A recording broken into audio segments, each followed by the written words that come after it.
Ácidos cardiotónicos son drogas que aumentan la fuerza de contracción y la eficiencia mecánica del músculo cardíaco, es decir, que permite realizar al corazón con insuficiencia el mismo trabajo, con menos consumo de oxígeno o mayor trabajo con igual consumo de oxígeno.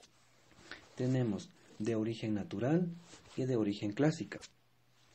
De origen natural.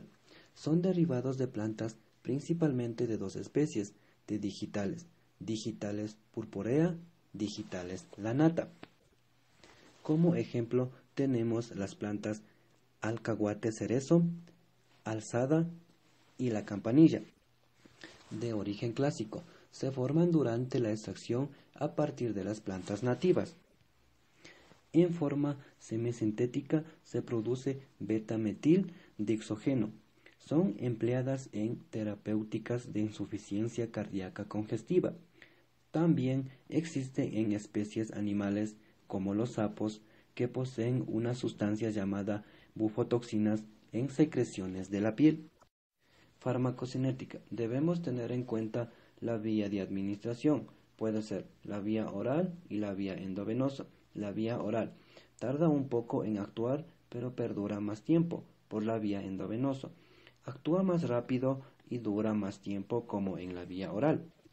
Su metabolización. Los fármacos cardiotónicos principalmente tienen su metabolización en el hígado. La eliminación es mediante por dos vías, la vía renal y la vía biliar. La acumulación. La acumulación puede llevar a una intoxicación. Como los cardiotónicos actúan en el corazón, entonces puede acumularse en ella. También puede ser en el hígado, ya que su metabolización ocurre en el hígado. Y principalmente puede ser en el riñón, porque es la vía donde se elimina el fármaco. Indicaciones terapéuticas. Tenemos el uso para el tratamiento de las insuficiencias cardíacas.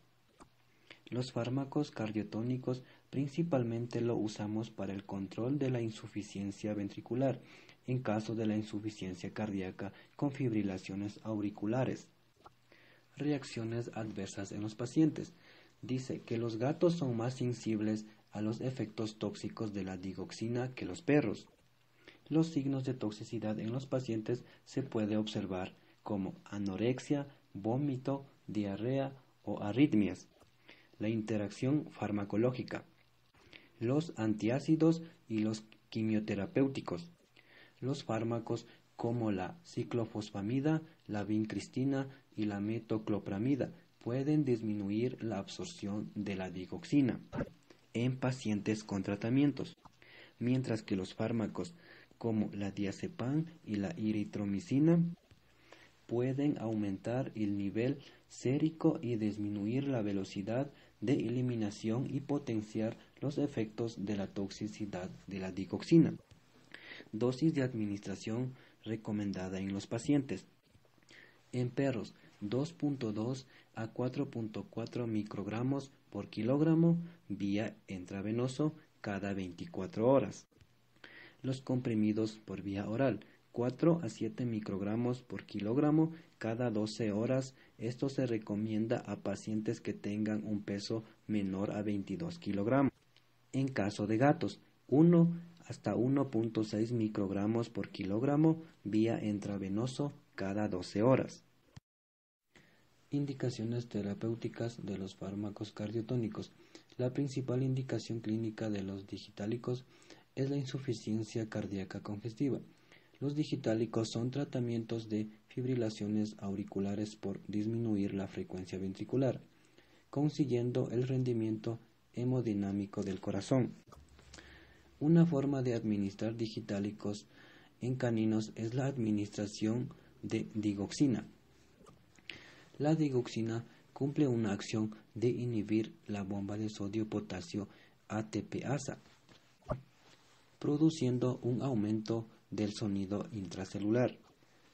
El sodio se aumenta del resultante de un aumento de potasio. La digoxina en pacientes con insuficiencia reduce el ritmo cardíaco al disminuir la tasa de impulso de nodo seno auricular. Los antiarrítmicos. Los antiarrítmicos es la anomalía en la frecuencia y regularidad en un lugar donde se origina el impulso cardíaco. Los antiarrítmicos secundarios o la influencia cardíaca congestiva responden al bien del tratamiento con cardiotónicos al lograrse la compensación cardíaca. El ritmo cardíaco se mantiene por medio de un marcapasos único que se descarga normalmente con un máximo de frecuencia. También un sistema de conducción, la duración prolongada y uniforme del potencial de acción y el periodo de duración refractorio de las fibras del miocardio. Ya. Dice que respecto al potencial de acción cardíaco, las células cardíacas poseen dos corrientes despolarizantes, una corriente rápida que es la corriente de sodio y una corriente lenta que es la corriente de calcio. Como podemos ver, el impulso ascendente denomina lo que es la despolarización. La repolarización rápida o también se le denomina temprana. El periodo de meseta, la repolarización, donde se presenta también diástole, donde se puede observar que el potencial de membrana se encuentra en reposo, como podemos ver aquí.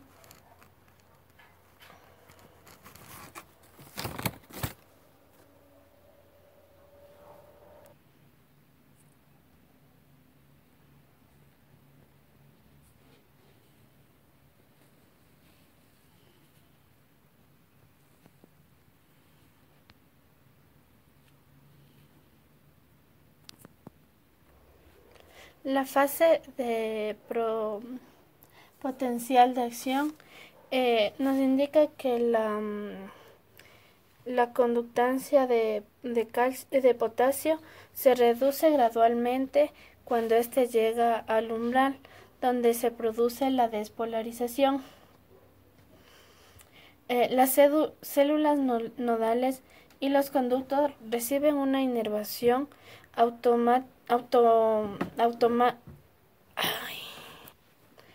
autonómica colinérgica, de las cuales también hay una adrenérgica. Por la fase 0 se determina que hay una despolarización de la membrana a más 20 o más 35 mega. La repolarización se da en una rápida inactivación de los canales de sodio. También la activación de una corriente transitoria para la salida de potasio. Para el equilibrio entre las dos corrientes, la entrada de sodio y la de calcio, y las dos corrientes de salida, que es de dos calcios, tienen una duración de 250 megasegundos. Para lo que es la fase 3, que es la rápida y completa, la repolarización del potencial de la membrana cardíaca, como la fase 4 es la potencial de acción, que llega a un nuevo comienzo del potencial. Por lo que colinérgica significa cuando las fibras vegetales descargan un nuevo neurotransmisor en los receptores musculares, cuya activación aumenta la conductancia de potasio, lo cual en este modo alcanza el umbral para la descarga, lo cual alcanza más tarde y este se distribuye en el ritmo cardíaco. A lo que se denomina adrenérgica, las fibras sinópticas liberan noradrenalina sobre los receptores B, que disminuyen la conductancia de potasio, ya que de este modo el umbral se alcanza antes del ritmo cardíaco cuando éste se eleva. Clasificación de los antiarrítmicos. Estos se clasifican en 4 grupos. El grupo 1 tenemos los bloqueantes de los canales de sodio, como son la quinidina procanamida, 1B-lidocaína y 1C-propafenona y flecainamida. El segundo grupo son los antagonistas que son bloqueantes de los canales de potasio. Estos son adrenérgicos, como tenemos el amidoradona, propopanolol y metoprolol. Ya. El tercer grupo tenemos los que son bloqueantes de los canales de calcio, como tenemos el amidorona y sotalol. El cuarto grupo tenemos que son los bloqueantes de calcio, y tenemos el verapamilo y el litiazem. Ya, su mecanismo de acción. Su mecanismo de acción, pues, del grupo 1, ya que los fármacos de este grupo son bloqueantes de los canales de sodio, son dependientes de su voltaje, ya que difieren en sus efectos sobre la duración del potencial en su acción. Los fármacos del grupo 1, estos prolongan su duración dependiendo del potencial de acción, ya que el grupo 1B son más efectivos, a lo que se debe al tratamiento de las arritmias ventriculares que en las supraventriculares. En el grupo 1C son efectivas en el tratamiento de los arrítmicos supraventriculares y ventriculares. En el segundo grupo, este comprende a los antagonistas competitivos de los receptores B adrenérgicos. Estos son arrítmicos que contrarrestan la hiperactividad simpática, que es causante de diferentes tipos de arritmias. El grupo 3, estos fármacos prolongan la duración del potencial de acción. Este efecto se debe al bloqueo de los canales de potasio con un aumento del periodo refractario y efectivo. El cuarto grupo, está constituido por los fármacos bloqueantes de los canales de calcio, con un voltaje que es dependiente. La acción de estos es que retardan la velocidad del conducto de conducción y aumentan el periodo refractario del nódulo, por lo que son empleados para suprimir taquicardias supraventriculares por reentrada. También suprimen el automatismo anormal. Las acciones farmacológicas la acción farmacológica de cada uno de estos grupos de antiarrítmicos, como es la del primer grupo, del 1A quinidina, es el denotiamero de la quinina. Es un fármaco utilizado como antipalúdico, ya que tiene su mecanismo de acción que posee efectivamente para restaurar el ritmo sinusal en pacientes con fibrilación auricular. Esto se da a causa Está indicada en el tratamiento de arritmias supraventriculares. Posee efectos secundarios como es en caninos, son anorexia, depresión, contractilidad cardíaca y bloqueo. Ya. El segundo es la procainamida.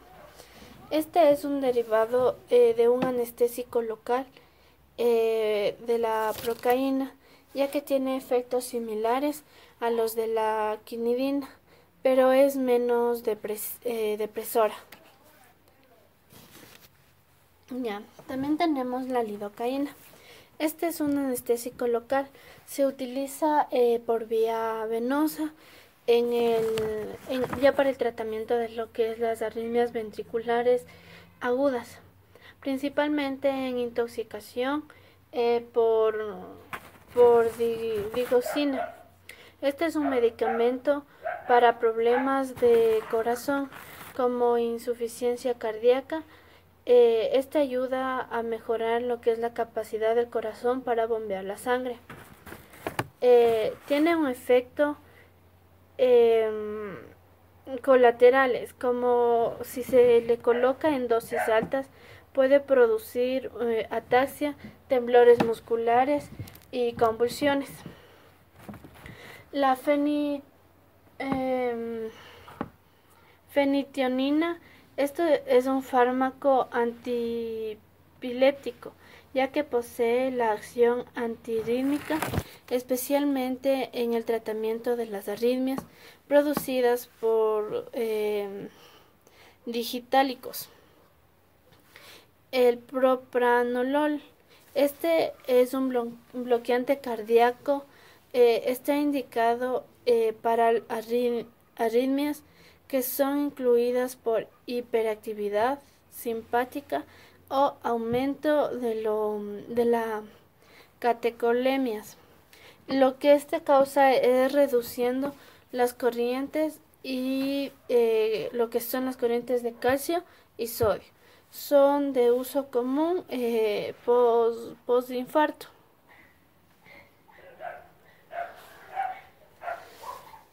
La aminodarona, este es útil para la mayoría de los arrítmicos, ya que bloquea los canales de sodio, potasio y calcio.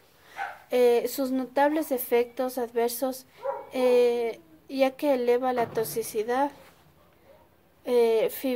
fibrosis, temblor, neuropatías, fotosensibilización, hipo e hipertiroidismo. Para su uso es restringido y limitado, ya que al tratamiento de arritmias algunas se vuelven resistentes a otros fármacos. También tenemos la verapamilo. Este reduce la velocidad de conducción y aumenta el periodo refractario y efectivo para bloquear los canales de calcio, siendo uno de los fármacos de elección donde los taquicardios y arritmias son de supraventriculares. Estos son poco efectivos en arritmias ventriculares. La digilóticos, este es útil en la fibrilación, ya que altera el aleteo auricular, porque al disminuir el domotropismo evita que una frecuencia ventricular sea elevada. Farmacología vesicular. Para tomar en cuenta la farmacología vesicular, partimos de las funciones del hígado, las cuales son secreción biliar, almacenamiento de moléculas, función metabólica, desintoxicación. En cuanto se refiere a secreción biliar, es una composición de la bilis hepática y biliar. Los ácidos biliares están en un 65 a un 90%, están presentes colesterol, fosfolípidos, pigmentos biliares, agua y electrolitos. La función de la bilis. De las sales biliares, estas facilitan la absorción de grasas. De los pigmentos biliares, bilirrubina y biliverdina. Del colesterol, sintetizado en el hígado, también proviene de los alimentos. Secreción. Esto se presenta mediante dos procesos: el proceso de coléresis, que esto se lleva a cabo la expulsión por el hígado; procesos de colangogía, expulsión por la vesícula. Evacuación.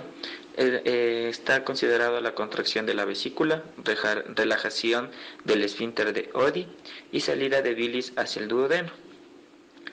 En tanto, almacenamiento de moléculas, tenemos como son el glucógeno, grasas, vitamina A y D, hierro para síntesis de hemoglobina, y los factores de coagulación como son el fibrinógeno y protombina. En cuanto a su función metabólica, tenemos de los hidratos de carbono. Estos se encargan del control de la glucemia.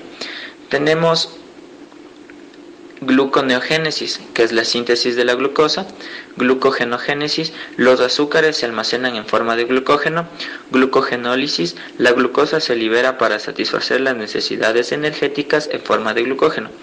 De los lípidos, captación de ácidos grasos libres, síntesis de nuevos ácidos grasos a partir de los hidratos de carbono; síntesis de colesterol a partir de acetilcoenzima A; desdoblamiento de las grasas y formación de cuerpos cetónicos.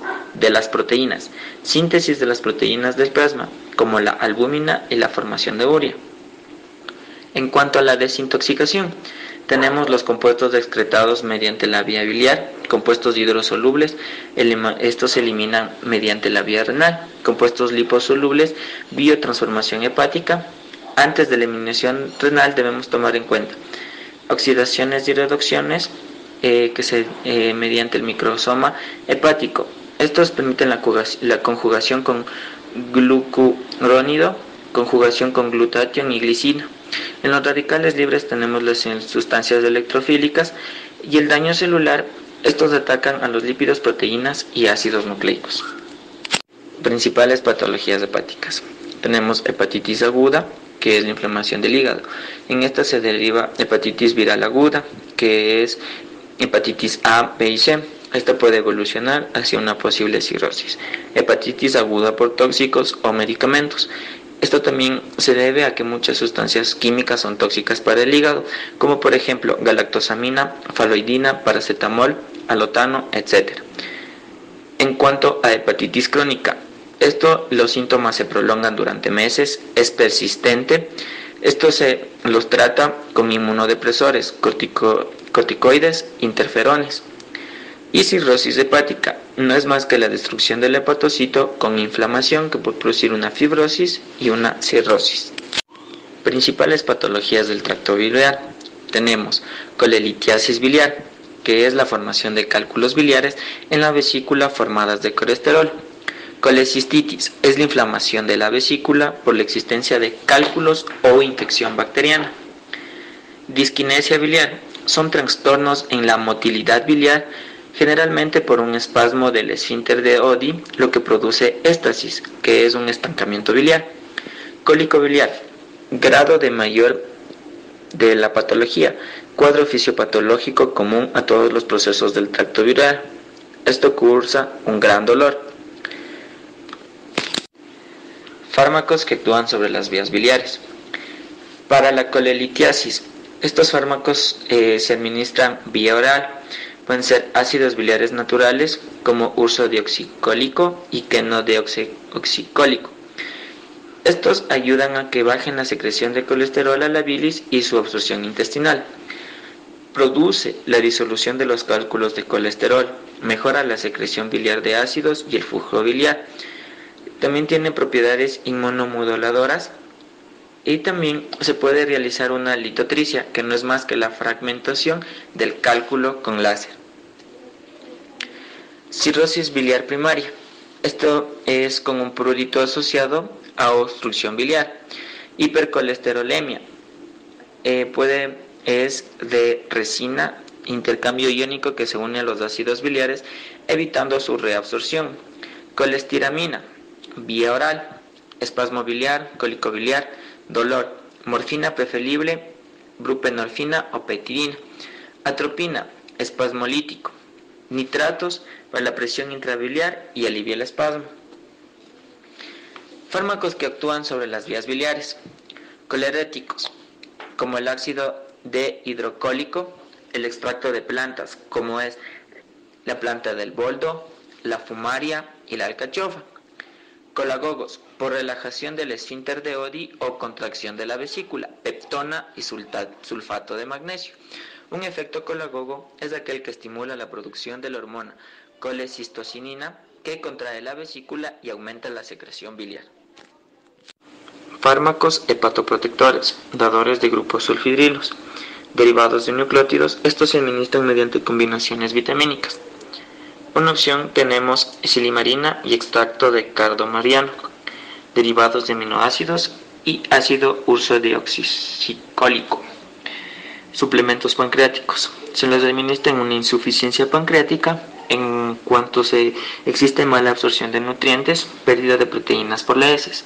Se recomienda administrar pancreatina junto a antisecretores gástricos o en microcápsulas con cubierta entérica con las comidas. Son fármacos que estimulan la excreción renal del agua y electrolitos por alterar el transporte iónico a lo largo de la nefrona. Su objetivo fundamental es conseguir un balance negativo de agua, pero los diuréticos no actúan directamente sobre el agua, sino a través del sodio. Tenemos diuréticos natriuréticos o de la osmolaridad, como son los diuréticos osmóticos. Los diuréticos se clasifican en 3 partes: de máxima eficacia, de eficacia media y de eficacia ligera. De máxima eficacia tenemos los diuréticos del ASA. En eficacia media tenemos los derivados de las tiazidas, y de eficacia ligera se da por el sitio de acción variable, el cual existe en 3 partes: los ahorradores de potasio, los inhibidores de la anhidrasa carbónica y los diuréticos osmóticos.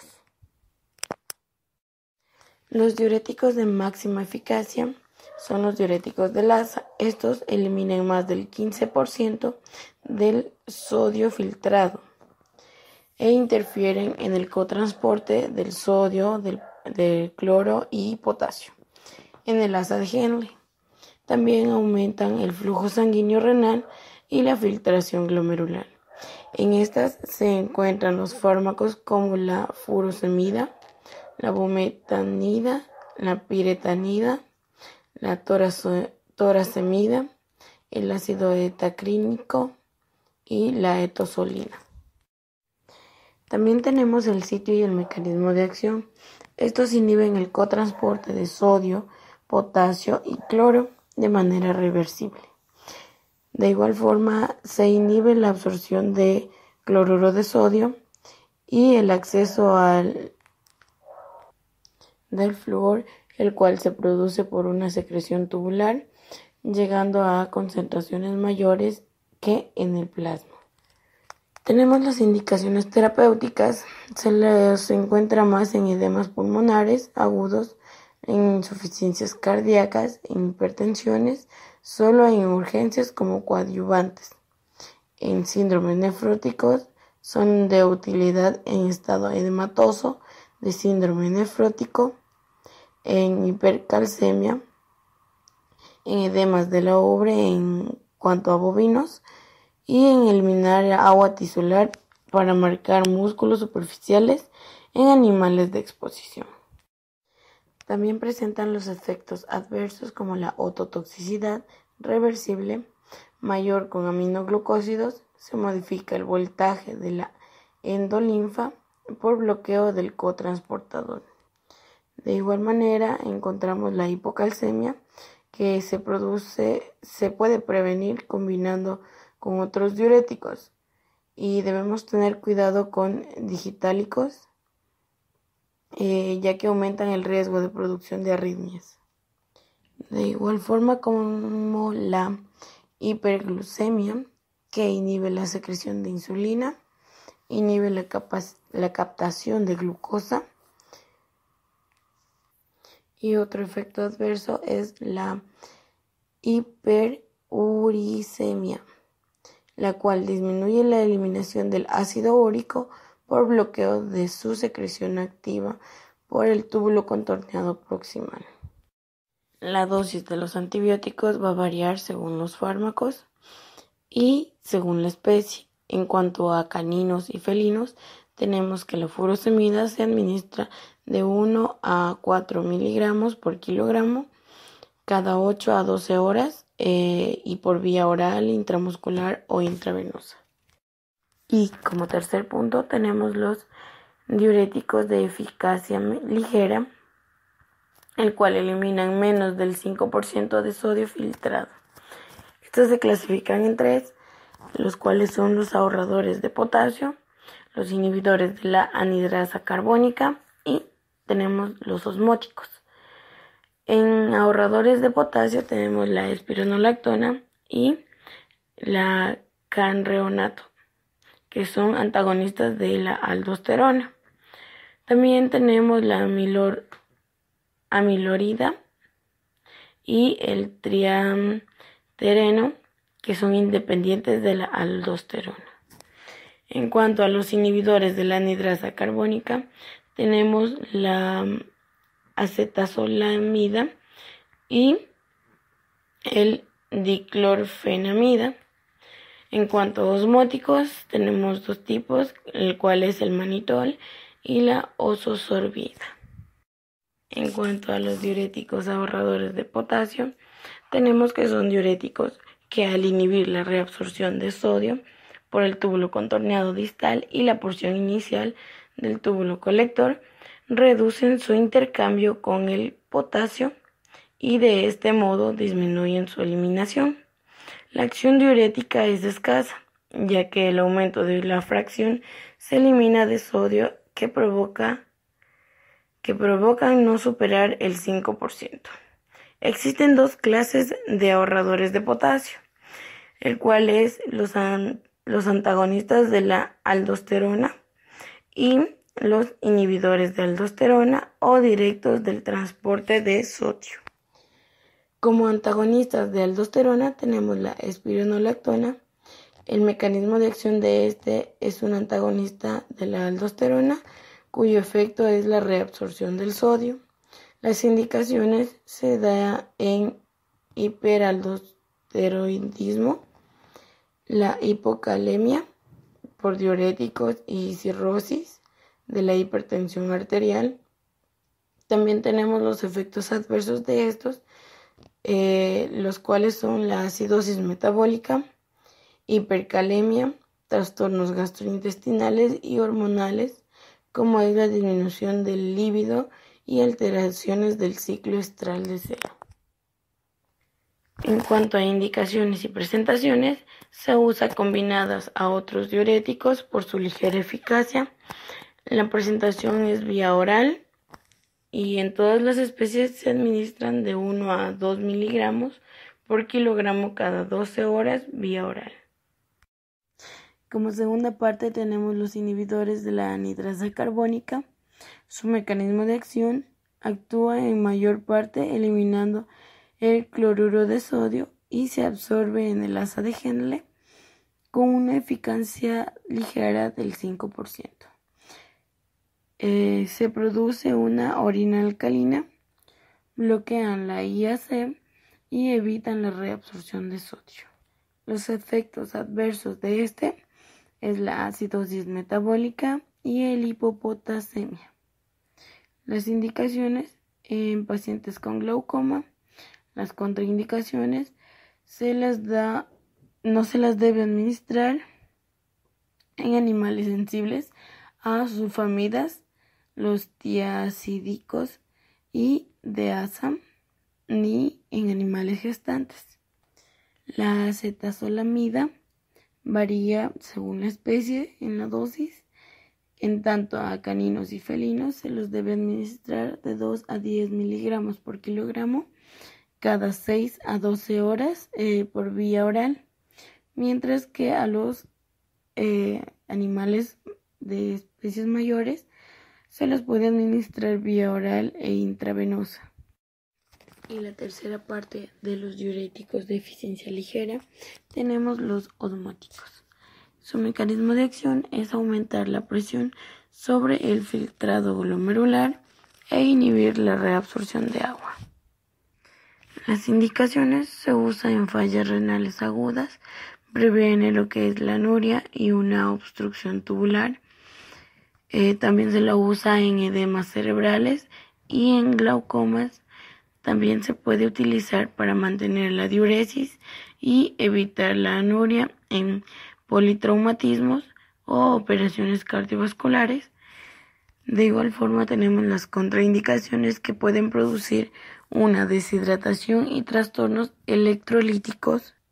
Como un fármaco osmótico tenemos lo que es el manitol, el cual se los utiliza en caninos y felinos de 1 gramo por kilogramo para la diuresis por vía intravenosa, mientras que para edemas se los usa de 0.25 a 2 kilogramos, que equivale al 5 o 25%.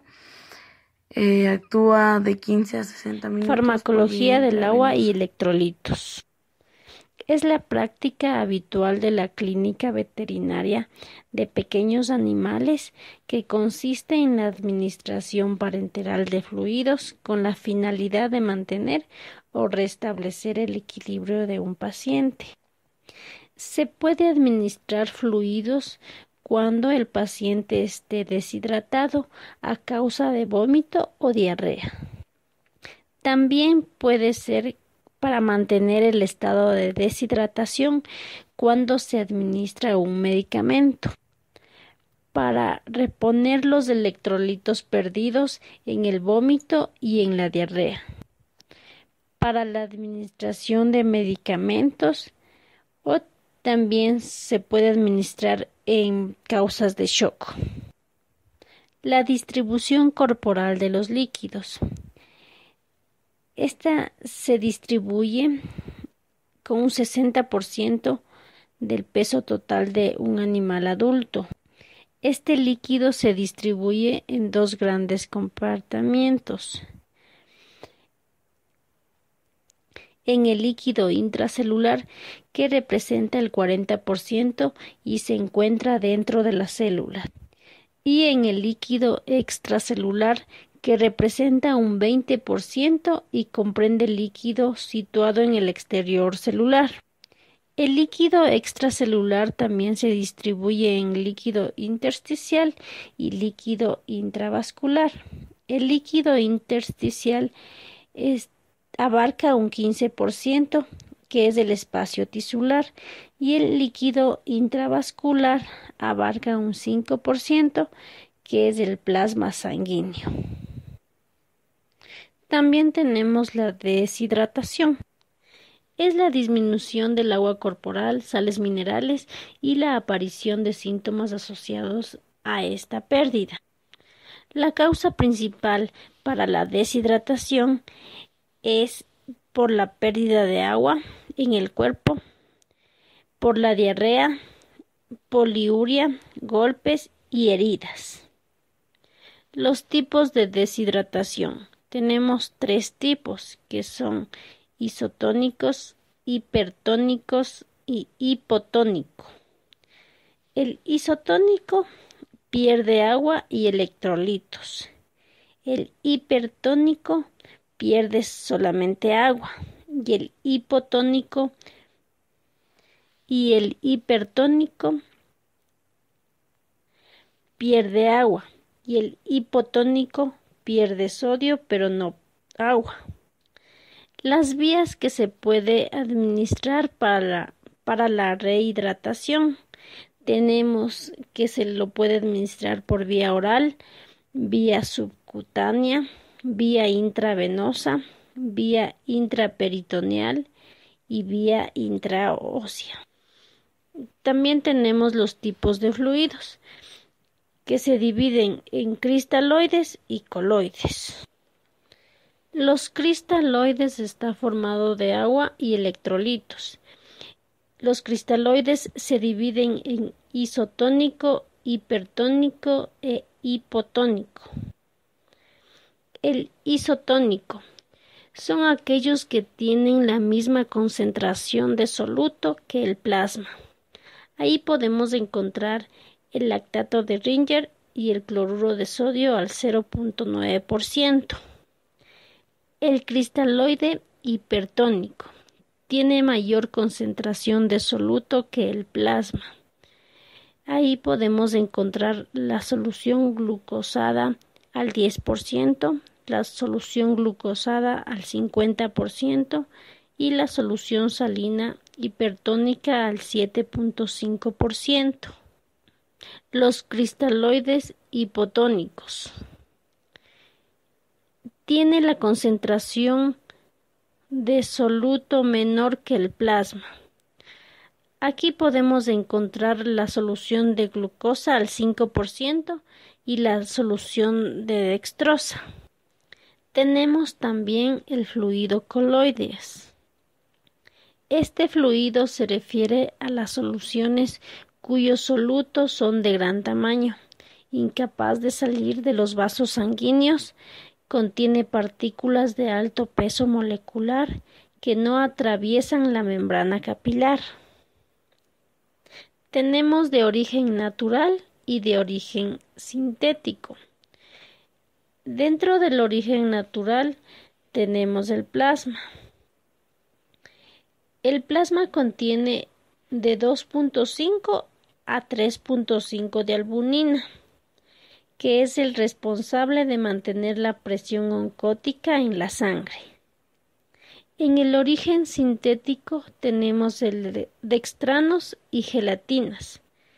En el dextranos es la mezcla de polisacáridos de elevado peso molecular que no aportan energía, mientras que en la gelatina estas son proteínas de elevado peso molecular con una vida corta de 2 a 4 horas.